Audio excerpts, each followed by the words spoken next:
اعوذ باللہ من الشیطان الرجیم بسم اللہ الرحمن الرحیم الحمد للہ الذی لا یبلغ مدحتہ القائلون ولا یحصی نعماءہ العادون ولا یعدی حقہ المجتہدون الذی لیس لصفتہ حد محدود ولا نعت موجود ولا وقت معدود ولا اجل ممدود فطر الخلائق بقدرته ونشر الرياح برحمته الصلاة والسلام على الرسول المسدد المصطفى الأمجد المحمود الأحمد سیدنا و مولانا و مولا الکونین جد الحسن والحسین عانی ابو القاسم محمد اللہم صل علی وآلہ الطیبین الطاہرین المعصومین الذین قال اللہ انما یرید اللہ لیذہب عنکم الرجس اہل البیت ویطہرکم تطہیرا اللہم صل علی محمد ولعنت اللہ علی اعدائہم اجمعین من یوم عداوتہم الى قیام یوم الدین اما بعد قال الحکیم فی قرآن الکریم بسم اللہ الرحمن الرحیم یا ایہا الذین آمنوا اتقوا اللہ وکونوا مع الصادقین صلوات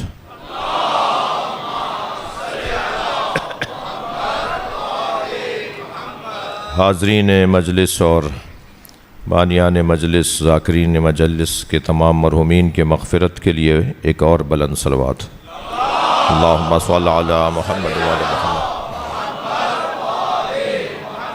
سورہ مبارکہ توبہ کی یہ آیت کریمہ ایک دفعہ پھر آپ کے سامنے پڑھی ہے۔ اس کلام میں اللہ صاحبان ایمان سے مخاطب ہے اور انہیں دعوت تقوی دے رہا ہے۔ یا ایہا الذین آمنوا، اے صاحبان ایمان، اتقوا اللہ، تقوی پروردگار اختیار کرو۔ کل کی مجلس میں نے عرض کیا کہ مومن ہونا کتنا مشکل ہے، کوئی واقعی مسلمان سے پوچھے، اور مسلمان ہونا کتنا مشکل ہے، کوئی واقعی انسان سے پوچھے۔ انسان ہونا، پھر مسلمان ہونا، پھر مومن ہونا، پھر متقی ہونا، کیونکہ مومنوں کو دعوت تقوی ہے۔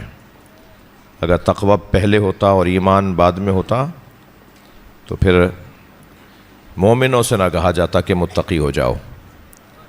جی، جو میٹرک پاس ہے اس سے تو نہیں کہا جاتا کہ 8ویں کلاس پڑھ لو، جی اسی سے کہا جاتا ہے کہ جو اس کے بعد کے مرحلے میں آیا ہے۔ اے صاحبان ایمان، تقوی پروردگار اختیار کرو۔ اور تقوی اگرچہ لفظ اور اس کا جو کردار اور اس کا جو انداز اور اس کا جو تقاضے ہیں وہ بہت ہی مشکل کام ہے، مگر یہ فطری مسئلہ ہے۔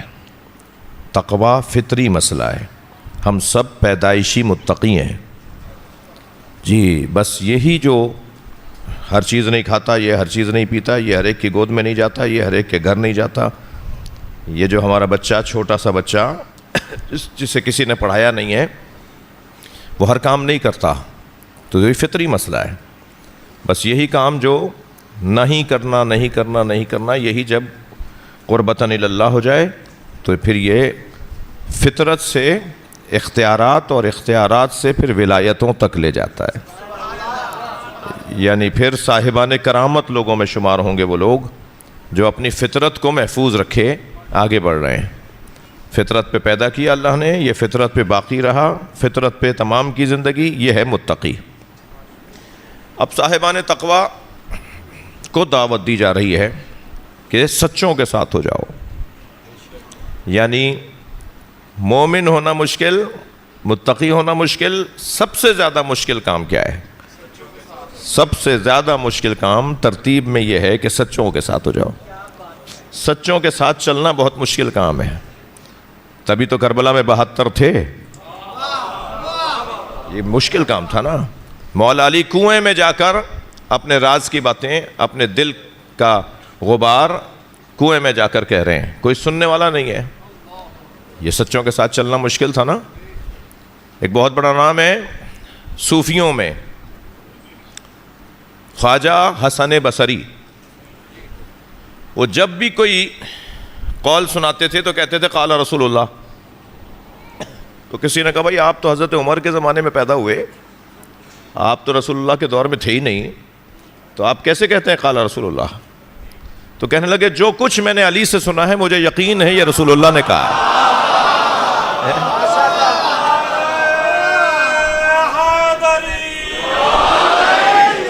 تو اس پوچھنے والے نے کہا کہ پھر آپ یہ کیوں نہیں کہتے کہ قال علی بن ابی طالب؟ جب آپ علی سے سنی ہوئی بات کو نبی سے منسوب کرتے ہیں اس یقین اور اطمینان کے ساتھ, تو پھر علی کا نام کیوں نہیں لیتے؟ تو دائیں بائیں دیکھ کر کہنے لگے میرے بچے زیادہ ہیں, خاندان بہت بڑا ہے, مجھے زندہ رہنا ہے. سچوں کے ساتھ چلنا مشکل ہے. صلوات پڑھ لیں ذرا محمد و آل محمد پر. جی مشکل ہے. یہ اتنی مثالیں ہیں مجھ طالب علم کے ذہن میں کہ سچوں کے ساتھ چلنا مشکل ہے. جی سہل خراسانی میرے مولا جعفر صادق علیہ السلام کی خدمت میں, اللہم صلی علیہ, آ کر کہتے ہیں مولا آپ بھی مولا حسین کی طرح قیام کیوں نہیں کرتے؟ ظلم ہو رہا ہے, زیادتیاں ہو رہی ہیں, مسائل مسلمانوں کے پیچیدہ ہیں, آپ قیام کریں ظلم کے خلاف. پورا خراسان آپ کے چاہنے والوں سے بھرا ہوا ہے, آپ ایک اشارہ کریں گے سب آ جائیں گے. حضرت نے فرمایا کہ تم تو ان کے نمائندے ہو نا, سارا خراسان میری محبت میں آ جائے گا میرے کہنے پہ, تم ان کے نمائندے ہو نا. اپنی کنیز کو آواز دے کر کہا تندور روشن کرو. جب تندور بھڑکنے لگا حضرت فرمایا جاؤ جا کے اس میں بیٹھ جاؤ. کہنے مولا بتا کے نہیں آیا تھا کہ واپس نہیں آؤں گا. مولا اس دفعہ چلا جاتا ہوں, اب آئندہ دفعہ آؤں گا تو آگ میں بیٹھنے کو تیار ہوں. سامنے سے لکڑیوں کا ایک گٹھڑ, ایک لکڑیوں کا بار, جنگل سے لکڑیاں کاٹ کے, ہارون مکی وہ بھی امام کے چاہنے والے, یہ بھی دعوے دار ولایت اہل بیت. سہل خراسانی بھی دعوے دار ولایت اہل بیت, اور وہ ہارون مکی سامنے سے گزر رہے تھے دور سے مولا کو سلام کرتے ہوئے. مولا نے کہا ادھر آؤ, ادھر آؤ ہارون. وہ قریب آئے, مولا حکم, کہیں تندور روشن ہے اس میں جا کے بیٹھ جاؤ. انہوں نے لکڑی زمین پر پھینکی, ایسا لگا جیسے بہت عرصے سے تلاش میں تھے. انہوں نے سر سے باہر نیچے پھینکا اور جا کر تندور کے اندر بیٹھ گئے, اتر گئے ایک جلتی ہوئی آگ میں. اور امام نے فرمایا کنیز کو کہ اس کا ڈھکنا رکھ دو. تندور کا ڈھکنا ہوتا ہے نا, پراتی ہوتی ہے, کیا بولتے ہیں بات, پرات, جی ہاں, اس کا نیز نے جا کے وہ بھی رکھ دیا. اب حضرت سے گفتگو ہو رہی ہے, یہ واقعات سچے واقعات, صحیح واقعات. اب حضرت سے گفتگو ہو رہی ہے اور وہ بار بار اس طرف دیکھ رہے ہیں, مولا اس کی بھی تو خبر لیں, مولا اس کے ساتھ کیا ہوا. حضرت نے فرمایا آؤ چلتے ہیں دیکھتے ہیں اس کے ساتھ کیا ہوا. اور جب وہ ڈھکنا ہٹایا گیا تو بھڑکتی بھی آگ میں وہ تسلی کے ساتھ بیٹھے تسبیح پڑھ رہے تھے, ایک کپڑا تک نہیں جلا ان کا. اچھا یہ بات اگر کسی کو سمجھ میں نہیں آ رہی تو قرآن مجید میں حضرت ابراہیم کا آگ میں بیٹھنا کیسے سمجھو گے؟ یا نارو کونی بردن. صلوات پڑھ لیں محمد و آل محمد.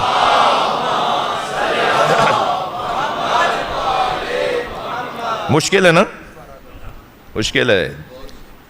دعویٰ کرنا آسان ہے, مشکل کرنا, عمل کرنا مشکل ہے.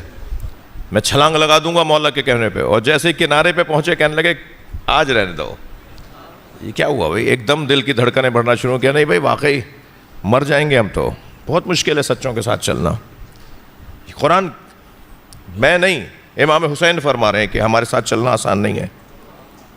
اور مشاہدہ بھی ہم نے دیکھا کہ یہ تو اللہ کا ہم پہ کرم ہے کہ ہمیں اس زمانے میں اللہ نے نہیں بھیجا, نہیں تو پتہ نہیں کون سے خیمے میں ہوتے. توجہ ہے؟ بس تھوڑا سا آئینے تو رکھے ہوئے نا, ہم اپنے آپ کو ان آئینوں میں کھڑا ہو کے دیکھیں کہ ان آئینوں میں کتنے پورے اتر رہے ہیں ہم, وہ جو ماضی میں آئینے بنے. لیکن دعویٰ کرنا اور بات کرنا شاید آسان ہے, اس پہ عمل کرنا مشکل ہے. یہ ہم پر اللہ کا احسان ہے کہ ہمیں موقع دیا ہے اس نے. جی ہمیں موقع دیا ہے, اور ہم سے زیادہ قسمت والا کوئی نہیں ہے. اس لیے کہ مولا حسن کے زمانے والے شیعوں کے پاس 2 اماموں کی سیرت تھی. امام حسن والے شیعوں کے پاس 3 اماموں کی سیرت تھی. ایسے ایسے ایک ایک امام بڑھتا رہا. ہمارے پاس 12 اماموں کی سیرت ہے. ہم سے زیادہ سرمایہ گزار شاید کوئی اور ہو. اتنی معلومات ہمارے پاس ہے, اتنا ذخیرہ ہمارے پاس ہے جو اس ممبر سے بیان ہونا چاہیے. صلوات پڑھ لے محمد و آل محمد پر.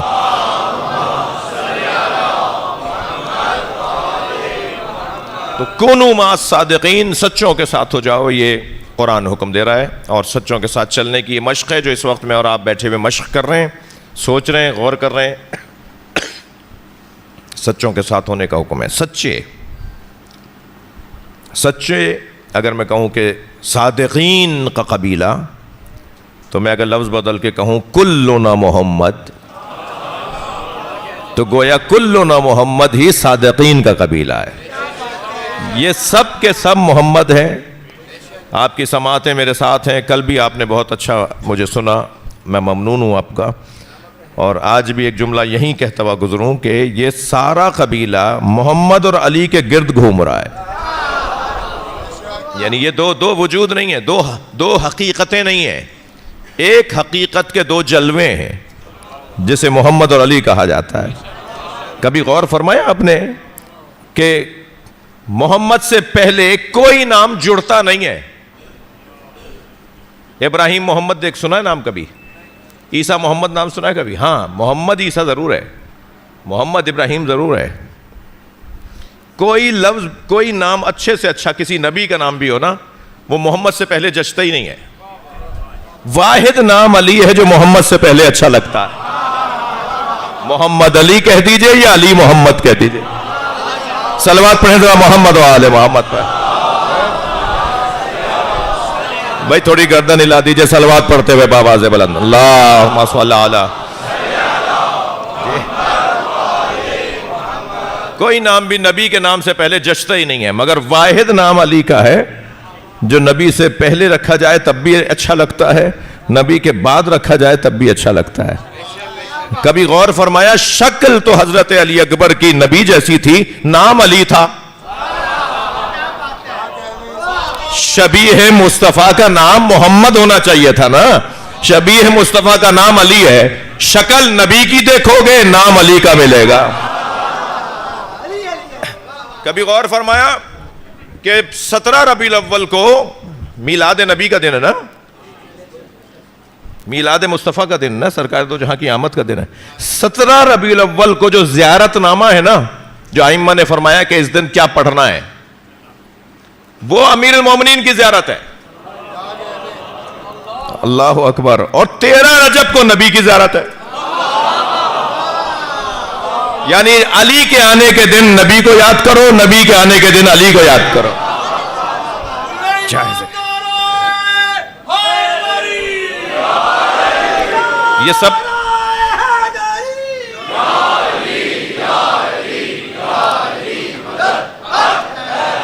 تو یہ سب کے سب محمد ہیں, یہ سب کے سب علی ہیں.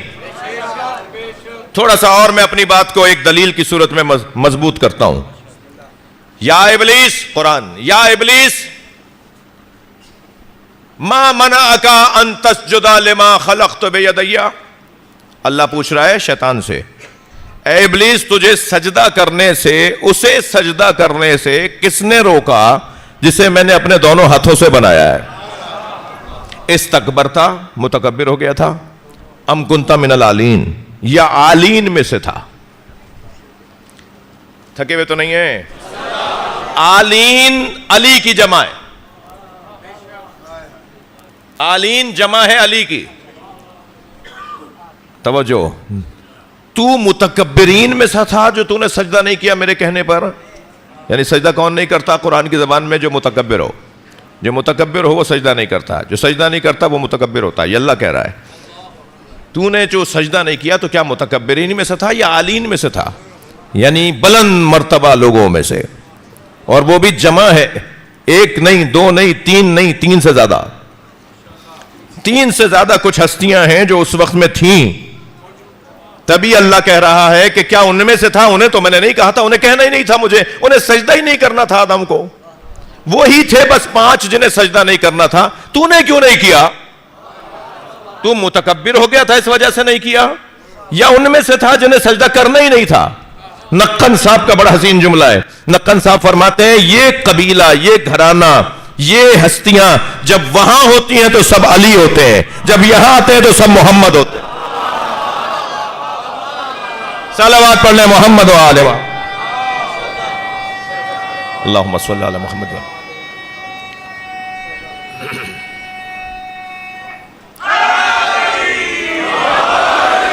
اب کلنا محمد، کلنا محمد کا، کلنا علی کا کیا مطلب ہے؟ جو کمال سوائے نبوت کے، کیونکہ اس کو تخصصاً نبی نے خاص طور پر ذکر کر کے فرمایا الا لا نبی آبادی، یا علی انتا منی بمنزلتا ہارون من موسیٰ، تم میرے ساتھ ایسے ہی ہو جیسے موسیٰ اور ہارون ایک دوسرے کے ساتھ تھے.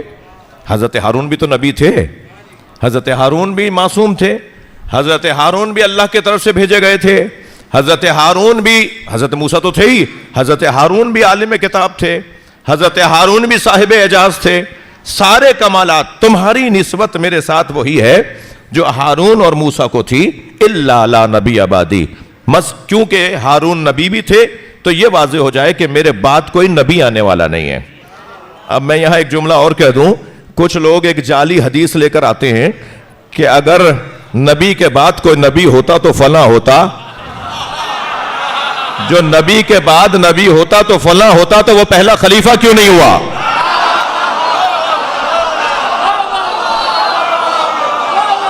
صلوات پڑھے ذرا محمد و آل محمد پر.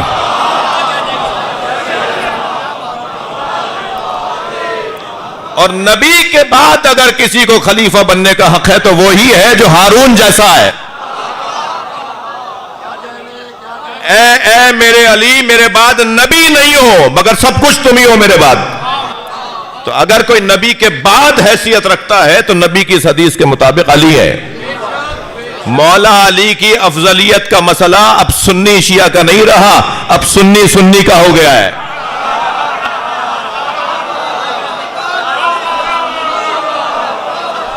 پہلا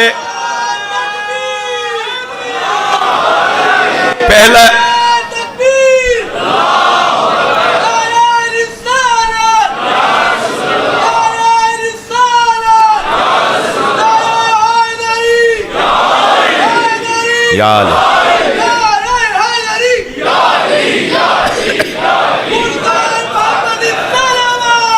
اللہم صلی علی محمد وآل محمد. پہلے ہم اس مقدمے کو لڑتے تھے، ہمارے بھائی ہمیں جواب دیتے تھے، پھر ہم سوال اٹھاتے تھے، پھر وہ جواب دیتے تھے. تو یہ پہلے مسئلہ سنی شیعہ کی علمی گفتگو تھی. ٹھیک ہے، آپ میں بھی تو ہے بھائی، سب میں علمی گفتگو ہونا چاہیے، اس کو تو ویلکم کرنا چاہیے. خوش آمدید جی. میں پوری دنیا میں اسی حلیے میں پھرتا ہوں اور اکثر کوئی برابر میں آ کے بیٹھتا ہے، شاید اکثر نہیں، 100% ہوا ہے. ہر سفر میں کوئی نہ کوئی برابر میں آیا ہے.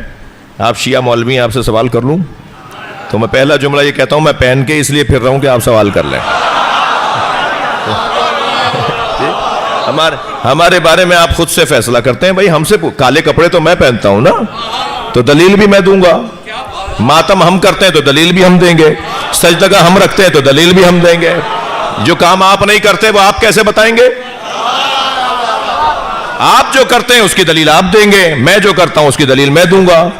تو آپ خود سے کیوں فیصلہ کر لیتے ہیں کہ ہم ایسا کرتے ہیں، غلط کرتے ہیں، صحیح کرتے ہیں؟ ہم دلیل دیں گے نا، قرآن سے یا حدیث سے یا آیت سے. البتہ یاد رہے کہ کیونکہ قرآن ہی نے کہا ہے کہ اذا خاطبہم الجاہلون قالوا سلاما، اگر تم سے جاہل بات کرے تو اس کو سلام کہہ کے گزر جاؤ، اسے جواب نہ دو. ہم پوچھنے والے کو ضرور بتائیں گے، شرارتی اور فتین سے بات نہیں کریں گے. جو پوچھی اس لیے رہا ہے کہ کچھ اسے اس کے ذریعے سے فتنہ پھیلانا ہے. ایک صلوات نبی کی ذات پہ میں لگا لیتا ہوں. تو غرض یہ کہ اب بحث بہت اچھی وادی میں آ چکی ہے. جی ہاں، اور میں نے کہا تھا ایک صاحب سے کہ قرآن پڑھنے پہ بھی FIR کٹے گی کیا؟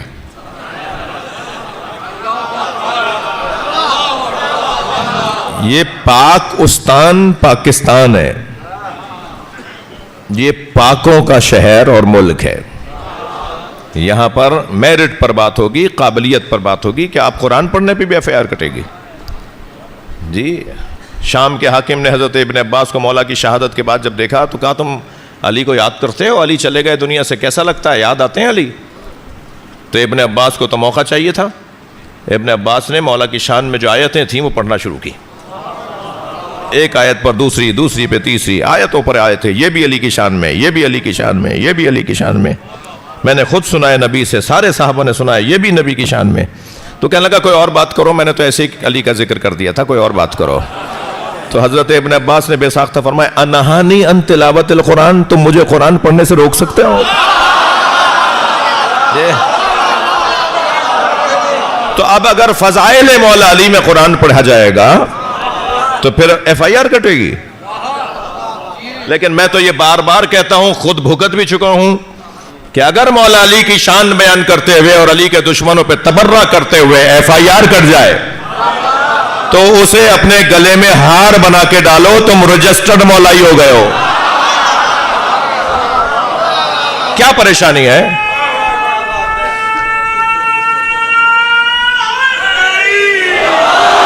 میرے جو سنی بچے آئے بیٹھے ہوئے ہیں وہ یہ نہیں سمجھیں کہ میں کوئی جذباتی باتیں کر رہا ہوں. بھائی, محبت علی کی خاطر زندگی گزارنا ہی ایک بہترین مومن کی علامت.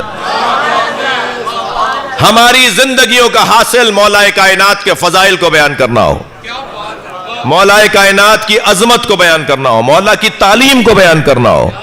اب عجیب بات ہے, وہ مجھے یاسین قادری صاحب کا جملہ یاد آ گیا. وہ فرماتے ہیں کہ اگر یہ علم حضرت عمر کو ملا ہوتا تو سارے سنی نہیں لگاتے. یہ علم علی کو ملا ہے تو کہہ رہے ہیں لگانا بدعت. یہ کون سی بات ہوئی؟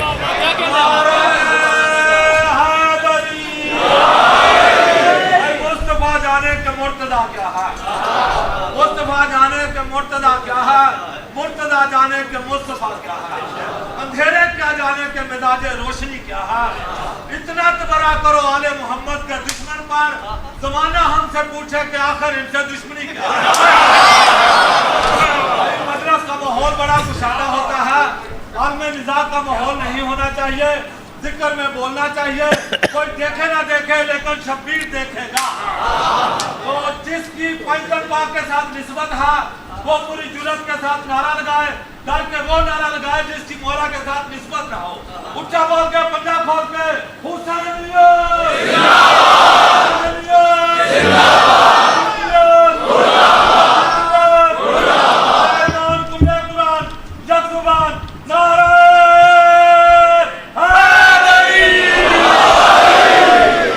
ایک بلند اور صلوات.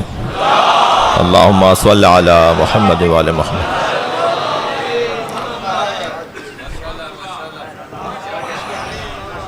یہ اندر سے کہیں سے آیا پرچہ؟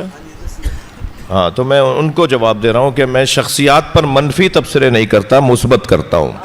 اب اگر کوئی شخصیت ہی منفی ہو تو میں کیا تبصرہ کروں؟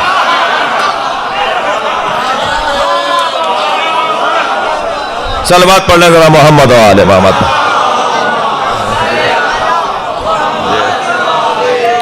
اور بلند صلوات. اللہم صلی علی.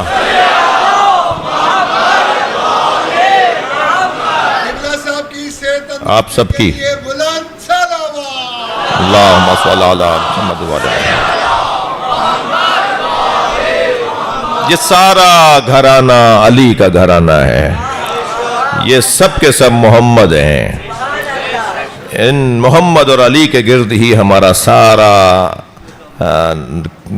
زندگی, کوششیں, اعمال, سعی, تلاش, محنتیں, خرچے سارے انہی دو ہستیوں کے گرد ہیں.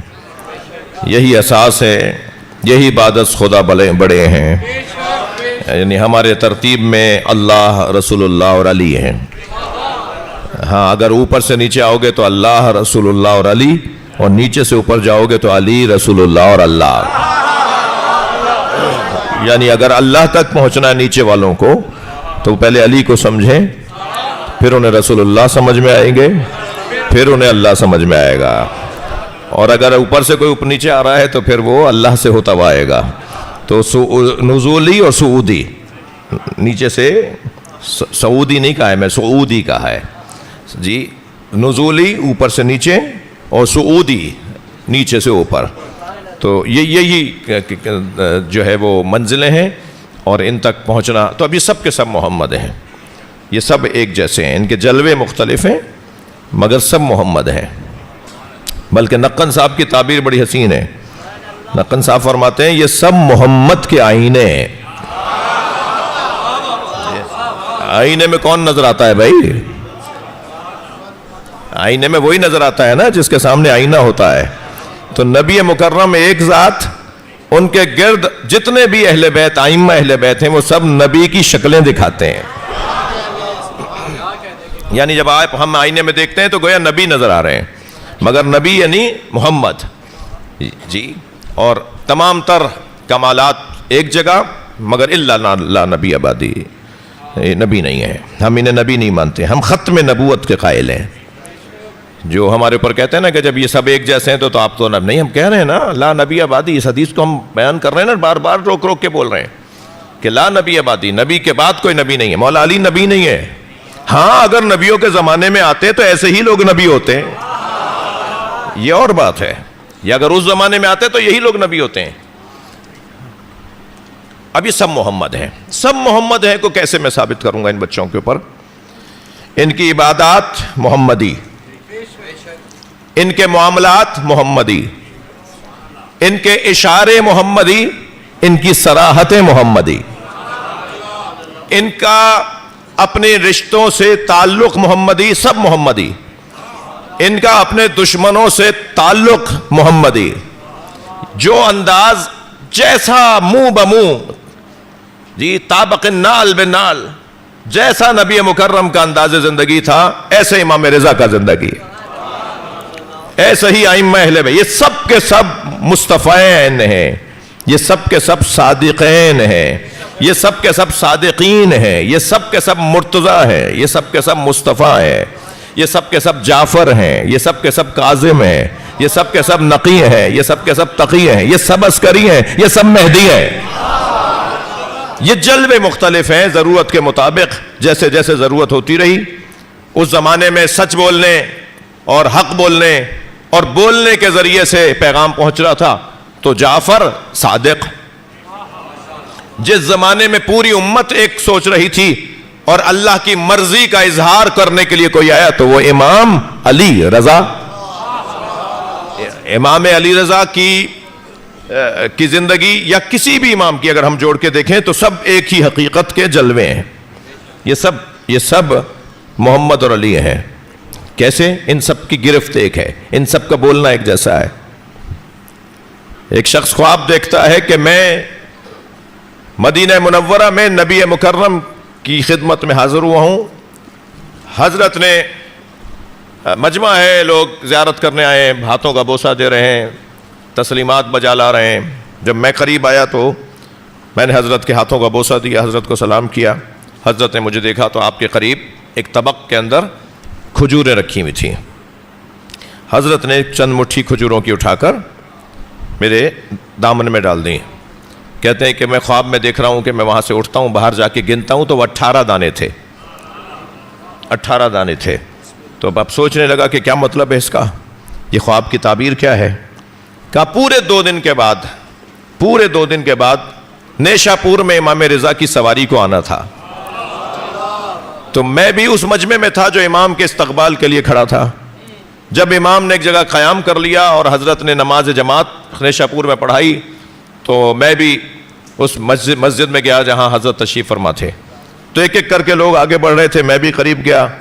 تو جب بالکل قریب پہنچا، حضرت کے ہاتھوں کا بوسہ دیا تو میں نے عجیب منظر دیکھا کہ جیسے جو خواب میں دیکھ رہا تھا وہ مجھے بیداری میں نظر آ رہا ہے. اس لیے کہ وہاں طبق رکھا ہوا تھا. حضرت نے چند مشت کھجوروں کی اٹھا کر مجھے دیں. وہ خواب تھا، یہ بیداری تھی. میں نے خواب میں گنا تھا تو 18 دانے تھے، میں نے بیداری میں گنا تو 18 دانے تھے. تو میں نے آگے بڑھ کے حضرت سے کہا کہ حضرت ایک دانہ اور دے دیجئے. تو حضرت مسکرائے اور فرمائے میرے جد نے دیا ہوتا تو میں بھی دے دیتا.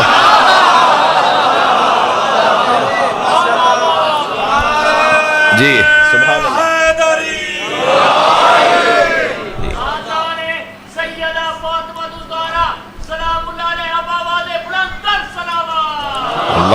صل علی. مجلس کا عنوان کیونکہ عظمت امام رضا ہے. جب امام نیشاپور پہنچنے کو تھے تو ایک راوی کہتا ہے کہ میں نے چاہا کہ ذرا نیشاپور کے شہر میں گشت کروں، دیکھوں کیا ہو رہا ہے، تیاریاں کیسی ہو رہی ہیں، حضرت کے آنے کا استقبال کیسے ہوگا. تو کہتا ہے میں نے کیا دیکھا کہ کوئی گلی کوئی رستہ نہیں تھا جو گندا ہو. ہر گلی کے رہنے والوں نے اسے صاف کیا، اپنے گھروں کو چمکایا، گھروں میں دیواروں پہ دروازوں پہ چونا کیا، رنگ کیا، اپنے گھروں پر موم بتیاں اور چراغ لگائے تاکہ پورا شہر جو ہے وہ سجے اور چمکے. اور کہتا ہے کہ بڑے بڑے رئیس، بڑے بڑے زمیندار، حیثیت والے لوگ سواریاں تیار کر رہے تھے، اپنی سواریوں کو سجا رہے تھے اور زینوں کو نیا نیا کر رہے تھے اور ان کے اوپر سجاوٹیں ڈال رہے تھے کہ حضرت کا استقبال پورا شہر کرے گا. کہتے ہیں کہ میں ایک گلی سے گزر رہا تھا تو ایک خرابہ، ایک ٹوٹا ہوا گھر، ایک محقر گھر، ایک چھوٹا گھر، ایک بالکل ہی کہ جس کو دیکھ کے لگ رہا ہے کہ یہ کسی فقیر کا گھر ہے، اس کا بھی دروازہ کھلا ہوا تھا. تو صحن میں سے ایک خاتون جھاڑو دیتی ہوئی دروازے کی طرف آ رہی تھی. پھر اس نے جھاڑو دروازے پر دی، گلی میں دی. تو میں نے اس بی بی سے پوچھا جس کے کپڑے بھی پھٹے ہوئے تھے، اس کے کپڑوں میں پیوند بھی لگے ہوئے تھے. میں نے اس سے پوچھا کہ تم یہ کیا کر رہی ہو، کیا ہو رہا ہے، یہ کس کی تیاری ہے؟ تو کہنے لگی امام رضا آ رہے ہیں. تو میں نے دل میں سوچا کہ اتنے بڑے بڑے رئیسوں نے اپنے گھروں کو سجایا ہے اور اس کا گھر تو ایسا ہے کہ جو دیوار لگ رہی ہے کہ ابھی گرے گی اور دروازہ کب جو ہے وہ قبضے چھوڑ دے گا اور گر جائے گا، اور ٹوٹا ہوا گھر ہے، امام اس کے گھر میں کہاں آئیں گے؟ تو میں نے کہا بی بی بڑے بڑے رئیسوں نے تیاری کی ہوئی ہے، بڑے بڑے پیسے والوں نے گھر سجا لیے ہیں، تو تم کیسے سوچ رہی ہو کہ امام تمہارے گھر آئیں گے؟ کہنے لگی کہ کم سے کم کل قیامت میں امام رضا کے چاہنے والوں میں تو نام آئے گا کہ میں نے بھی امام کے لیے تیاری کی تھی. وہ کہتے ہیں کہ میں یہ بات کر کے چلا گیا دوسری گلی میں اور پورے شہر کو میں نے دیکھا اور پھر حضرت کی آمد ہوئی. جب حضرت کی آمد نیشاپور میں ہوئی تو اب ہر شخص چاہتا تھا کہ امام سے یہ کہے کہ میرے گھر ٹھہریں. تو امام نے آنے والوں کو سلام کا جواب دیا اور محمل کا پردہ ہٹا کر فرمایا کہ مجھے علم ہے کہ آپ میں سے ہر فرد چاہتا ہے کہ میں اس کے گھر قیام کروں، لیکن میں اپنے جد رسول اللہ کی طرح اس گھر میں قیام کروں گا جس کے سامنے میری اونٹنی بیٹھے گی.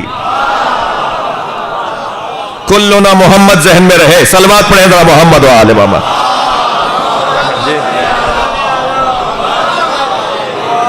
حضرت نے فرمایا میں تو وہاں قیام کروں گا جہاں میری اونٹنی بیٹھے گی.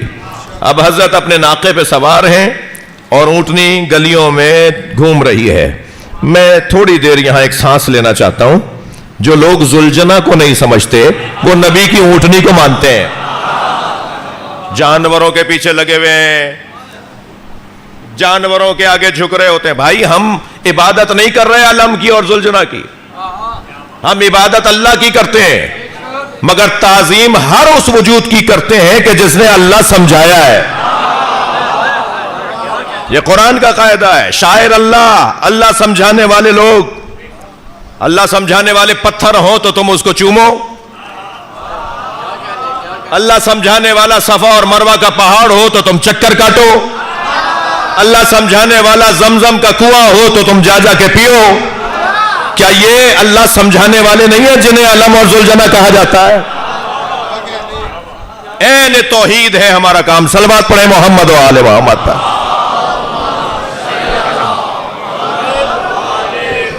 میرا سوال ہے ان لوگوں سے، ہمارے درمیان بھی کچھ لوگ ہیں کہ جن کے حلق سے کچھ باتیں اتر نہیں رہی ہیں اور اب تک نہیں اتر رہی 1400 سال سے.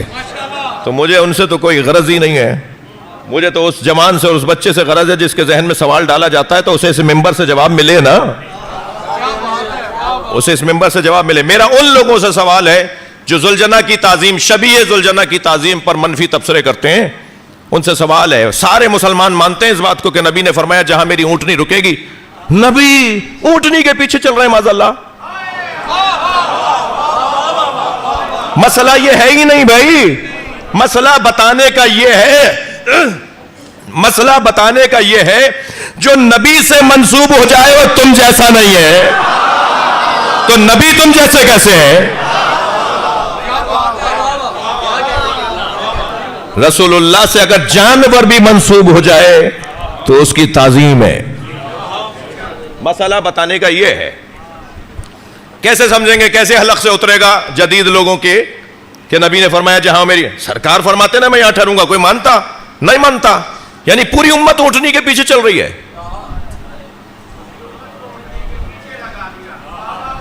نہیں وہ اونٹنی میں نہیں کہہ رہا, ابھی نبی کی اونٹنی کی بات ہو رہی ہے. موضوع بدلے نہیں ہے, مجھے بہت کچھ کہنا آتا ہے جی. ساری امت کہ بھئی جہاں یہ اونٹنی رکے گی میں وہیں ٹھہروں گا. اب وہی بات میرے مولا امام رضا فرما رہے ہیں جہاں یہ اونٹنی رکے گی میں اس کے گھر میں ٹھہروں گا. اب اونٹنی گلیوں سے گزر رہی ہے, بڑے بڑے سرداروں کے دروازے سے گزر کے آگے بڑھ رہی ہے. ہر دروازے پر جب پہنچتی ہے تو خیال آتا ہے یہاں گھٹنے ٹیکے گی, یہاں گھٹنے ٹیکے گی, یہاں بیٹھ جائے گی, یہاں بیٹھ جائے گی. مگر یہ اونٹنی اسی فقیر عورت کے گھر رکی جس کا گھر ٹوٹا ہوا تھا, جس کا کیواڑ ٹوٹا ہوا تھا, جس کی دیواریں گرنے کو تھیں. اس نے اسی کے دروازے پہ جا کے گھٹنے ٹیک دیے. حضرت اپنی محمل سے اترے اور حضرت نے اس کے گھر میں 2 قدم رکھے تو سامنے سوکھا ہوا درخت تھا. یہ گھروں میں کام کرتی تھی, محنت مزدوری کرتی تھی. محنت مزدوری کرنے کے بعد کیا کمال ہے, مزدوروں کے ساتھ کتنا پیار ہے, محنت کرنے والوں کی کتنی قدر ہے ائمہ اہل بیت کے نزدیک. یہ کام کرتی تھی, کماتی تھی, اپنا گھر چلاتی تھی جی. آپاہا جس کا شوہر تھا, اس کے بچے کوئی کسی بیماری کا شکار تھے.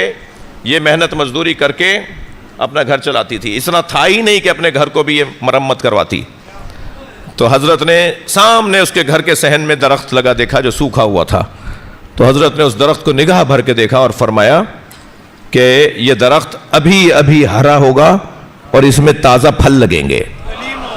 مولا کا جملہ مکمل نہیں ہوا تھا کہ ہرا ہونا شروع ہو گیا اور اس میں تازہ تازہ پھل لگنا شروع ہو گئے.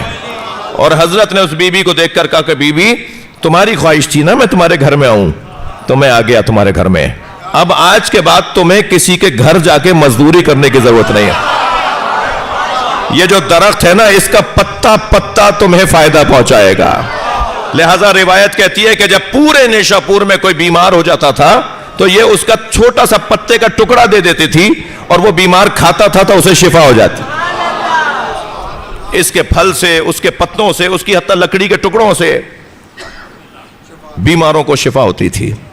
اور آج بھی نیشا پور کے اندر اس جگہ کو محفوظ کیا گیا ہے, اس درخت کو محفوظ کیا گیا ہے. لوگ جاتے ہیں اس کی زیارت کے لیے.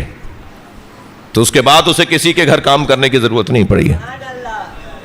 یہ گھرانہ ایسا گھرانہ ہے جی. میرے مولا ہر امام معصوم کی طرح, تھوڑا تسلی دیجئے, دیر تو نہیں ہو رہی مجھے, اس کا مطلب ہے ہو رہی ہے. سب نہیں بول رہے.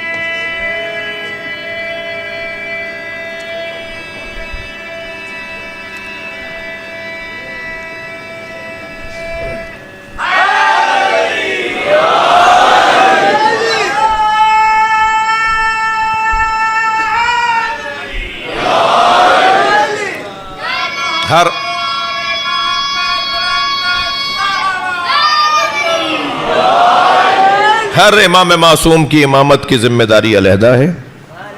ہر امام معصوم کی امامت کی ذمہ داری, اسی کے مطابق انہیں لقب ملا, اسی کے مطابق لقب ملا. امام رضا کی امامت ہجرت سے منسوب ہے. آپ کی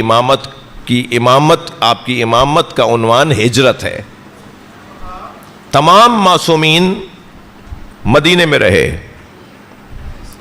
تمام معصومین عرب میں رہے, مگر واحد امام ہے جو افغانستان, ہندوستان, ایران, عجم کے تمام علاقے, اس وقت کے اندر یہ ازبکستان اور قرغیزستان اور تاجکستان اور یہ جو علاقے ہیں جو رشیا کے علاقے ہیں, ان میں یہ سب عجم یا افغانستان کا حصہ, یہاں فارسی بولی جاتی ہے زیادہ تر.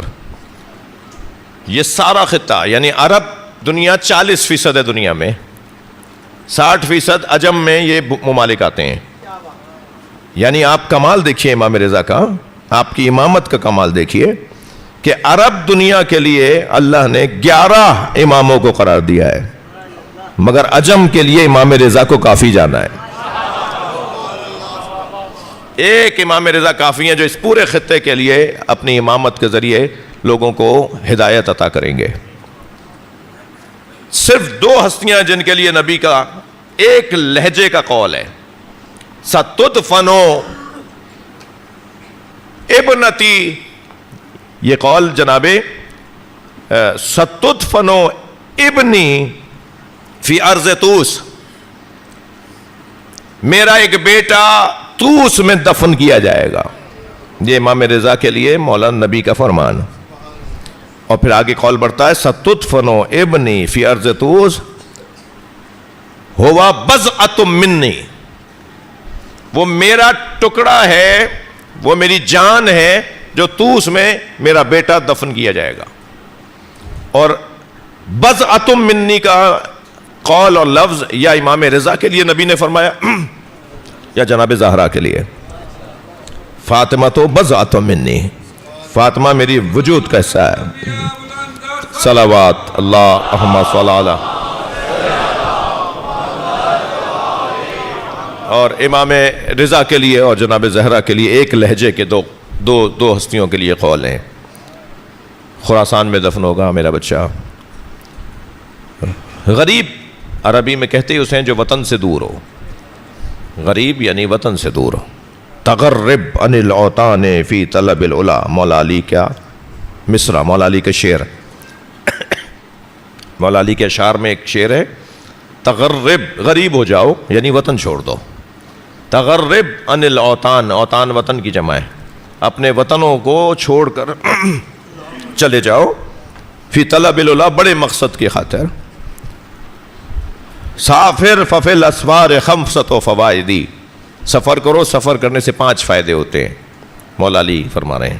العلم وآداب وصحبۃ ماجدی، تفرج ہم وغم واکتساب معیشتی، یہ مولا علی کے اشعار ہیں منسوب حضرت سے۔ تغرب یعنی غریب، غربت یعنی وطن سے دوری، اسی لیے امام رضا کو غریب الغرباء کہا جاتا ہے۔ خاص طور پر جو وطنوں سے دور ہیں وہ خود کو تنہا نہ سمجھیں، ان کا امام رضا ہے۔ غریب الغرباء یعنی مراد یہ نہیں ہے کہ فقیروں کے معاذ اللہ امام، نہیں، غریب یعنی جو وطن سے دور ہے وہ امام ضامن باندھ کے چلا جائے، وہ اپنے آپ کو امام رضا کے ساتھ منسوب کر دے۔ یہ میں نے خطابت کی زبان میں کہا ہے کہ امام ضامن باندھ کے چلا، یعنی اسے احساس رہے کہ میرے ساتھ میرا مولا رضا ہے۔ ان کی غربت، ان کی بے وطنی، ان کا وطن سے دوری، تو پھر میرے لیے کون سی مشکل بات ہے جب میرا مولا وطن سے دور تھا۔ آپ خراسان پہنچے، 2 سال امام رضا نے، تقریباً 2 سال، شاید 1 مہینہ زیادہ، 2 سال خراسان میں قیام کیا ہے حضرت نے، اور 2 سال میں 18,000 سوالات کے جوابات دیے۔ 2 سالوں میں 18,000 سوالات کے جوابات۔ اگر آمادہ ہیں تو ایک جملہ کہہ دوں، سلونی سلونی قبل ان تفقدونی، کہا علی نے تھا، پورا امام رضا نے کیا ہے۔ مولا علی سے تو پوچھا ہی نہیں گیا، مولا تو اسی دکھ میں رہے کہ پوچھو، مولا فرماتے تھے مجھ سے پوچھو میں ہر بات کا جواب دوں گا، مگر پوچھا ائمہ میں سب سے زیادہ جس سے پوچھا گیا ہے، سوال ہوئے یعنی، وہ مولا رضا ہے۔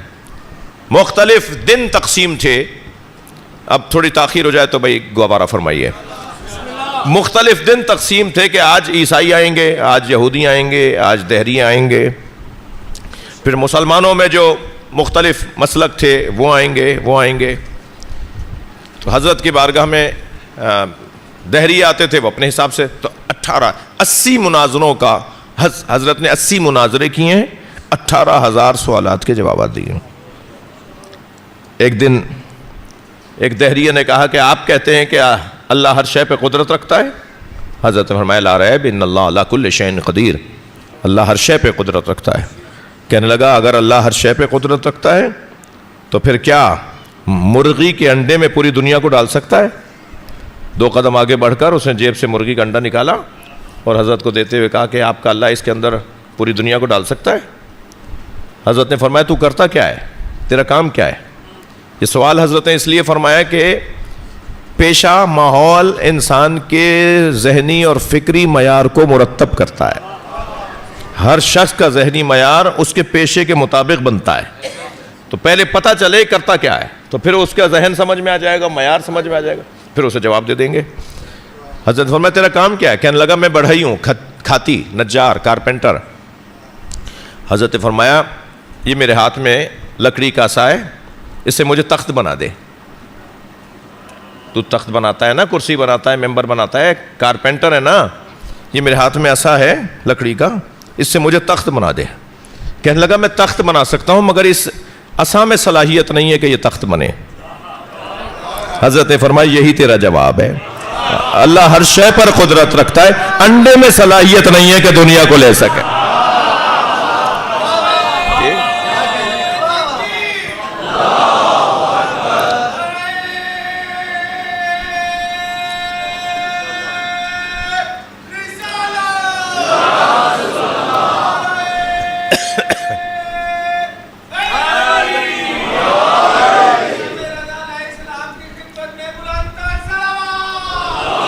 اللہم صلی علی محمد وعلی محمد. بس میں نے مضمون کو ترک کیا کہ سوالات کے اندر جو مسلمانوں کے درمیان، اہل اسلام کے درمیان فرقے ہیں، انہیں بھی حضرت جوابات دیا کرتے تھے. حضرت نے اپنے موقف کو، اپنے نظریے کو بیان کیا، اسلامی نظریے کو بیان کیا، اور اخلاقیات کے حساب سے بھی حضرت نے لوگوں کو اسلامی ثقافت سے آگاہ کیا. جب ایک دعوت میں حضرت کو لے جایا گیا تو دسترخوان پہ سارے افسران بیٹھے تھے اور غلام ہاتھ باندھے ہوئے دیواروں کے ساتھ کھڑے تھے. تو حضرت نے فرمایا مامون الرشید سے کہ یہ انسان ہیں، مسلمان ہیں، کون ہیں یہ لوگ؟ تو انہوں نے کہا جی انسان، مسلمان. حضرت نے فرمایا یہ کیوں نہیں بیٹھ رہے دسترخوان پہ؟ کہا یہ نوکر ہیں، یہ غلام ہیں. حضرت نے فرمایا نہیں، میں اس وقت تک کھانا نہیں کھاؤں گا جب تک غلام سارے میرے ساتھ نہیں بیٹھیں گے.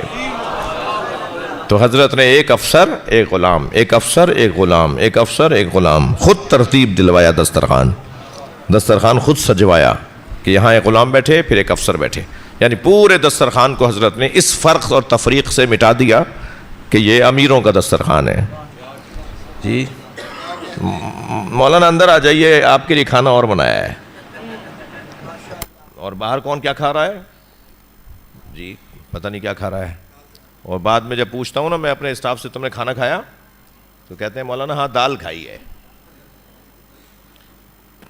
اللہ کا شکر ہے کہ میں نے ان 2 مجلسوں میں یہاں کھانا نہیں کھایا ہے، تو یہاں دماغ مت لگائیے گا اپنا آپ کہ میں انہیں، خدا نخواستہ میرے عزیز ہیں، میری جان ہے. میں ایک مثال دے رہا ہوں، عمومی بات کر رہا ہوں. کیا کھایا؟ یہاں اندر تو 5 طرح کے کھانے تھے اور باہر کیا تھا؟ دال، جی لمبے پانی والا شوربہ، اور روٹی بھی بس ایسی ہی، آدھی کچی آدھی پکی. تو میں نے ایک صاحب سے واپس جا کے کہا، کیونکہ میں نے ایسے ہی ایک بزرگ کا بھی قصہ سنا ہوا تھا، میں نے جا کے اس سے کہا، میں نے کہا بھائی جن لوگوں کو آپ نے اندر بلایا تھا نا وہ سارے بڑے لوگ تھے، وہ کسی کو جا کے نہیں بتائیں گے کہ آپ نے 6 کھانے کھلائے ہیں، مگر یہ بتائے گا کہ ہمیں دال بھی نہیں کھلائی یا ہمیں کھانا کیسا کھلایا. تو یہ آپ کی برائی بھی کر سکتا ہے، یہ آپ کی تصویر بگاڑ بھی سکتا ہے. تو اسے ہم سے زیادہ اچھا کھلایا کرو. یہ جو تفریق ہے نا، یہ امام رضا کو پسند نہیں ہے. ناراض نہ ہوئے ہوں تو صلوات پڑھیں محمد وآل میں. اللہم صلی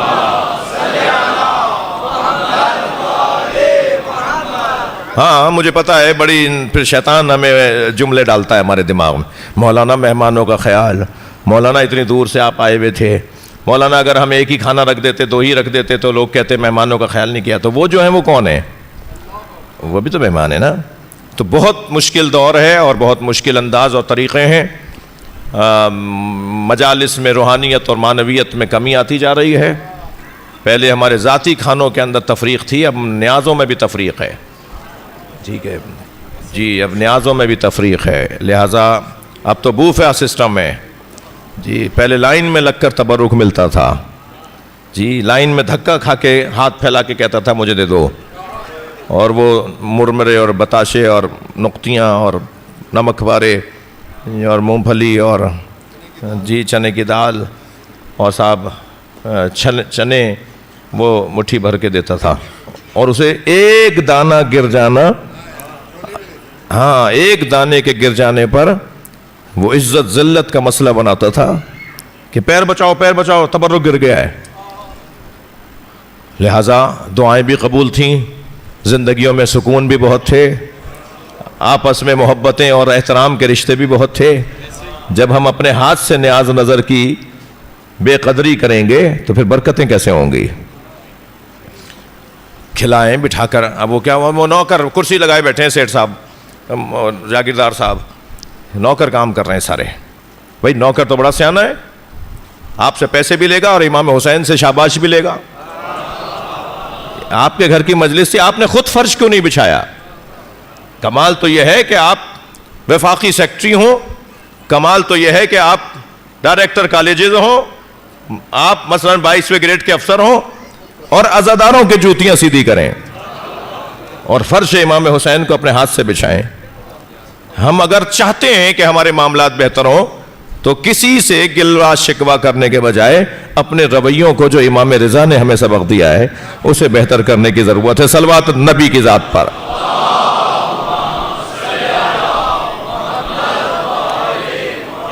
مولا رضا خراسان میں غربت میں مار دیے گئے۔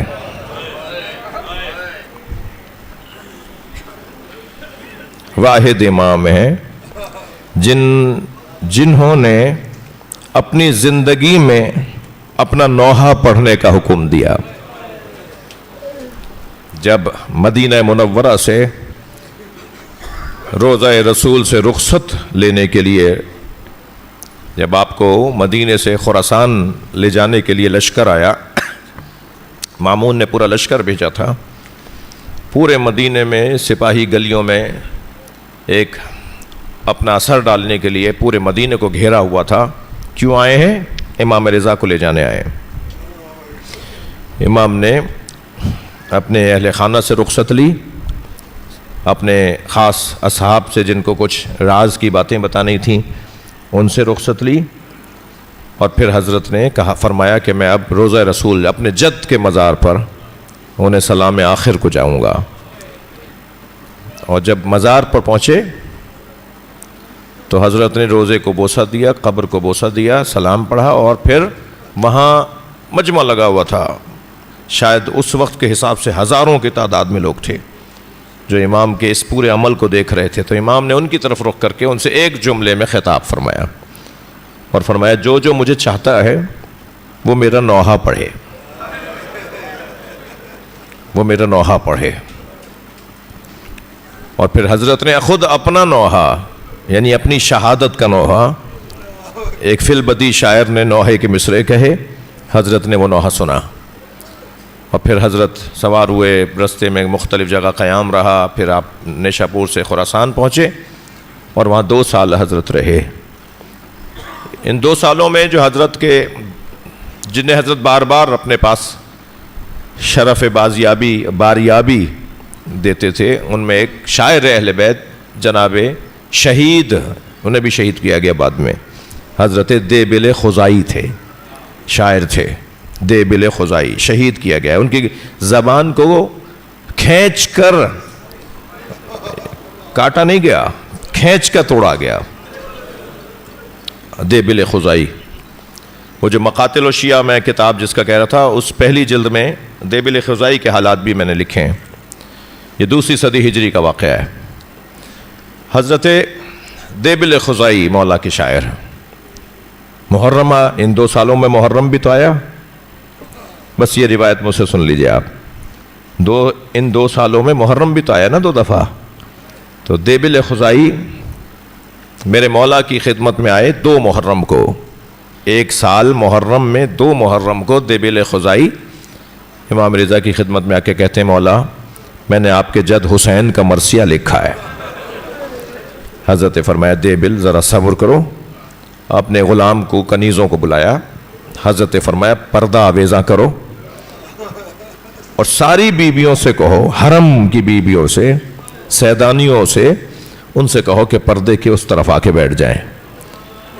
اور جب کنیز نے آ کر بتایا کہ ساری بیویاں آ کے بیٹھ گئی ہیں، پھر امام نے فرمایا دیبل سامنے ممبر ہے، اس پہ جاؤ، جا کے مرثیہ سناؤ۔ دیبل نے مرثیہ پڑھا، یا فاتی قومی یبنت الخیر فندبی، اے بہترین مخلوق کی بیٹی، اے خیر خلق الہی محمد مصطفیٰ کی دختر، اے فاطمہ زہرا، جنت البقیع کو چھوڑ کر کربلا آ جاؤ۔ کربلا میں آسمان سے چاند اتر رہا ہے، کربلا میں آسمان سے ستارے اتر رہے ہیں۔ چند مصرے لکھنے کے بعد کہا، اے فاطمہ زہرا، جنت البقیع سے کربلا آ جاؤ، ایک جانب تمہارا پوتا علی اکبر ایڑیاں رگڑ رہا ہے۔ اے فاطمہ زہرا، کربلا آ جاؤ، تمہارے قاسم پہ گھوڑے دوڑائے جا رہے ہیں۔ مرثیہ بڑھ رہا ہے، دیبل کا مرثیہ، اے فاطمہ زہرا، کربلا آ جاؤ، ایک جانب تمہارے عباس کے بازو کاٹے جا رہے ہیں۔ ایک ایک شہادت کو دیبل نے نظم کیا، اور پھر آخر میں کہا، اے فاطمہ، جب سب جگہ رو لو تو پھر نشیب کربلا میں آ جاؤ، جہاں تمہارے حسین کو گھوڑے سے گرایا جا رہا ہے۔ یہ کہہ کر مرثیہ مکمل کر دیا۔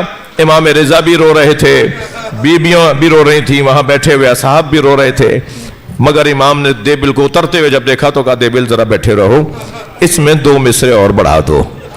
اس میں 2 مصرے امام نے فی البدی دیبل سے کہا، یہ 2 مصرے اس میں شامل کر لو۔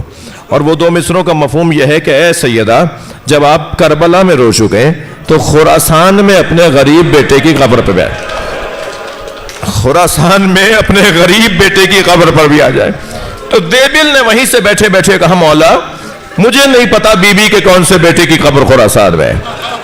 تو امام رضا نے فرمایا، دیبل مجھ غریب کی قبر خراسان میں بنے گی، مجھے غربت میں یہاں زہر دے کے مارا جائے گا، مجھے یہاں اپنے عزیزوں سے دور دفنایا جائے گا، یہاں میرا قبیلہ نہیں ہے، مجھے یہاں دفنا دیا جائے گا، مجھ رضا کی قبر بنے گی۔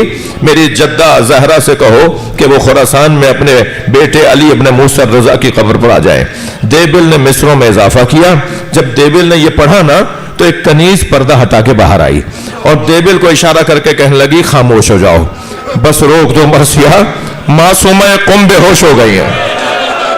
اجرکم اللہ، اجرکم اللہ۔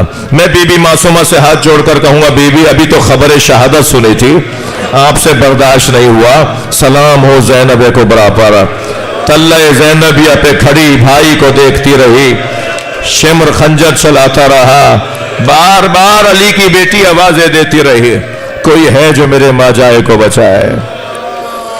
اللہ لعنت اللہ علی القوم الظالمین۔